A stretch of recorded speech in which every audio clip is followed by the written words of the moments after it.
Because you're mine, I walk the line.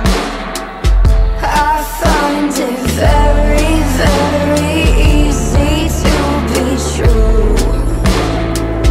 I find myself alone when each day is through.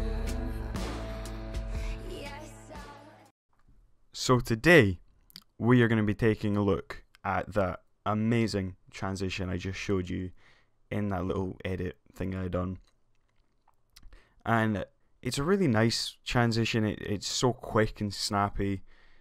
It's just kind of like a way of adding on to switching from clip to clip, but doing it in a fancy way. That's what a transition is. But I will show you how to do it. All Sony Vegas. There is a plugin, of course, Sapphire Suite. I don't know what Sony Vegas would be without Sapphire Suite.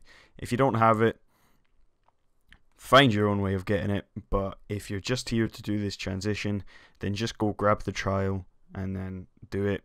But anyway, on to the tutorial. I chose some of those beginning shots from The Amazing Spider-Man 2 because I just love the visuals.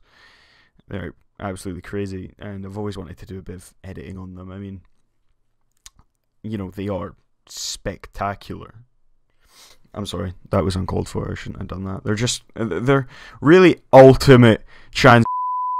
But what I'll do is I'll link the footage in the description. I just grabbed them offline, and what I've actually done is took the original clip order from the project file, which I'll also link in the description, and I've put them into this tutorial one. So we will get straight into it. I'm not going to bother with audio because I don't want to get copyrighted. That's not fun. But of course, start off with, what would an edit be without black bars? So let's add that quickly. It's just insert a new media track. Under your media generators, just grab a solid color and just drag it way over the width of the composition. Come to the beginning, go in your pan and crop, hold shift while you're doing this and make sure lock aspect ratio is turned off, and just kind of bring this down. I made them quite thick, really cinematic. And come down to your source alpha and change it to multiply mask, and now we've got these big fat black bars. Nice. Right, so on to the transition. It's really quite simple. You wouldn't think it's, well, that's a nice name, isn't it? Anyway, sorry. The transition is really simple.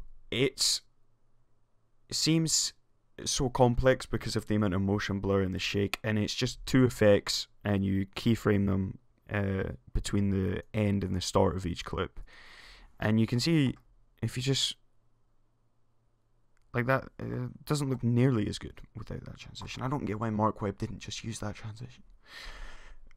So on your third-party plugins, first thing is we're going to grab S under blur mode curves. Just add that quickly. I just forgot something. Come off that. Disable resample. Hold shift, select them all. Right click switches, disable resample. Do that or you'll die. Right, come back onto your blur mode curves now. And what you can do is you're going to turn on the little stopwatch for the Z distance. Now, depending on your clips, you can either have to zoom this out or zoom this in. But of course, for these clips, it's better to zoom it in, you know. I mean, because I think this film could have been shot 50mm rather than 35. So if you're using this stock footage, you might be better to just zoom it in. I'm not sure. I can't remember. But drag this keyframe way out to the end and put that to about 0.6. And of course, we can turn our shutter duration down to about 0.5. But if we grab that first keyframe that gets put in automatically, and we drag it out to about here. Now it zooms in.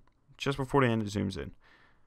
Now if we right click on the little circle keyframe and put them as fast, now it's going to zoom in really fast right before the end of the clip. If we stick on this keyframe and add the second effect, which is dissolve shake. So add that, turn on the dissolve amount, bring that out here. Let me just scroll down just to the exact same starting point, and then by the end turn it to about maybe 0.4 and set this to fast as well. Now that's it. That's for that clip. That's that done. You see, it just zooms in at the end like that. Now I'm kind of dragged that out a little bit, so I'm going to drag these in because it's better if it's fast. The faster it is, the better this, and the smoother it kind of works. You can see how nice that is. Now we go into our second clip, and we add the same two effects: blur mode curves and shake. Now, here's what we're going to do. Once you've done a couple, you can just start copy and pasting and stuff, but we're going to turn on the Z distance again. And of course, it's going to be in reversal. So 0.6 for the start, come out half a second or so, and 0.1. Oh, sorry, like 1, just fully 1. So that's it zooming out. And of course, set these to fast. And on the dissolve shake, same thing. What did I have it at? Sound like 0.3, 0.3, and come back on that, and 0. I just done that without animating it, didn't I? Right, there you go. Excuse my mistake. My stupid, amateur mistake.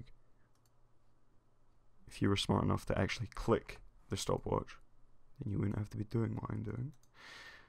We just turn into fast fade again, and that's that transition done for those two clips. You can see how now I actually made this one a bit too quick, so we don't actually get a scene. And what I was actually doing in that edit is I was making some of the shots, there was already a bit of camera shake, and it was quite difficult to see the transition, so it looked a bit stiff. So I would just turn the shake up a little bit and the speed, and I would maybe make it a little bit longer, just to make it a bit smoother. You can see, there we go, it makes it much smoother.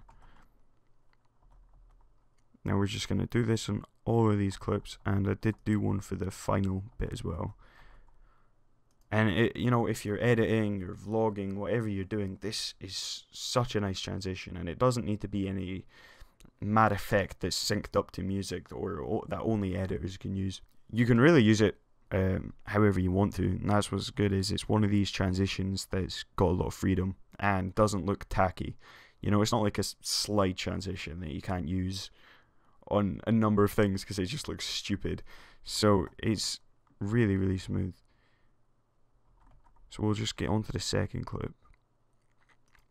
And of course what we'll do is we'll come out to about the transition point and add a keyframe on the shake and on the blur mode curves, and then come in and zoom it in again. I'm going to zoom this in a bit further this time to 0.5, so it just kind of knocks Spidey's head right out the window, and turn the shake up to about 0.5, so 0.5, there we go, and set these to fast again. I think that 0.5 shake was probably a bit of an overstatement, but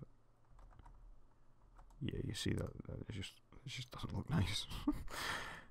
Turn that down to about 0.3 again. Maybe turn the speed down a little bit and turn the frequency up. Yeah, keep that in. And see, what we can do is we can copy and paste it onto here to save ourselves a couple seconds of work. See, just like that. So you can see that transition is looking nice now. Now I did actually have a bit of trouble the first time round putting these two specific clips into transition, just because the way I lined them, well, the two clips I chose, it just looked a little weird, but the rest of them look really smooth. So we'll just carry on. We'll of course set these keyframes again,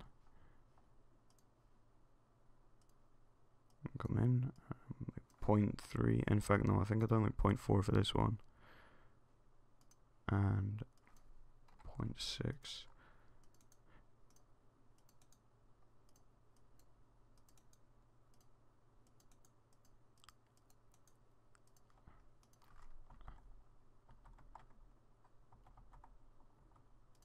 And you see, it's such a nice transition. The way that zoom follows Spidey there. Now what we'll do is copy, and there's a kind of like the same length, so paste. And you see that all we've got to do is move these keyframes right over,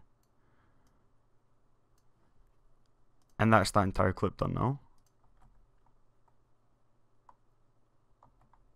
Brilliant. I'm gonna make this one a bit faster. Of course, some of them have to be faster than others, just because of the kind of speed of the clip, or in my case here, the speed that Spidey is going at. Just copy these over again. I did mess around with these a lot, and the actual, I'm gonna delete them. On the actual edit itself, you can just see how smooth it is. Of course, because I had those keyframes leeching back here, I don't know where they are. I'm just going to reset them on here.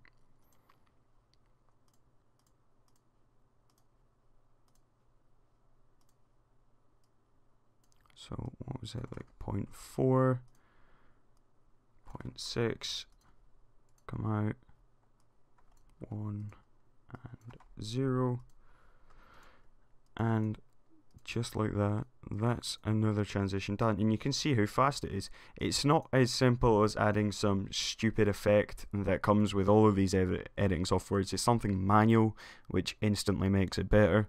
If you can do something manual, it's always going to turn it better, rather than just applying some magic effect that does it for you. So you can see, if we go through these now, we got the transition. Of course it's a bit choppy, but that's it. That's all there is to it. It's so simple and it looks so nice. And if we do this last clip here, add in our effect, our keyframe, sorry, I can't talk. 0.3, 0.6.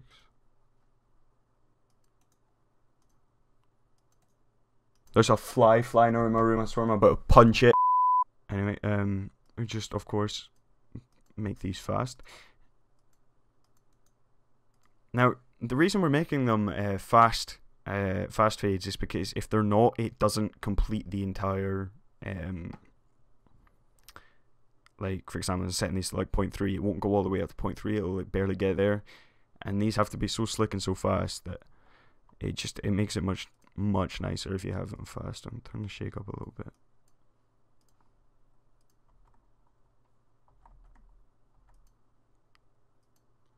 Like I said, it's just experimenting, it's messing around, getting the exact effect you want with it. And the last one, I'm just going to copy this, paste it, delete those two. Of course, if it's a longer clip, you got to substitute for that. Oh, let me delete you. So we'll drag these out a bit, and that is it. Maybe make that shake go up a little bit more. You see, if you shake it too much, the motion blur just darkens the clip to the point where it's like basically fading out. But we don't want that. So if I give this a little preview now, because I've just kind of rushed through it for the sake of the tutorial, it's not going to be as kind of spot on as it was. But of course, you can see that it's looking absolutely sexy. And you can use this transition whenever, however you want. It really just looks so smooth. I mean, after I finished the edit, I was sitting watching it again and again. It's one of those effects that has such a flow to it that it's you can literally just sit and watch it again and again, especially if it's done on some sort of an edit. Use this transition, this spectacular transition, to your heart's content, and make sure you put it to good use, because not many people know about these little things you can do with the Sapphire plugins. So I'll try and make more tutorials with them.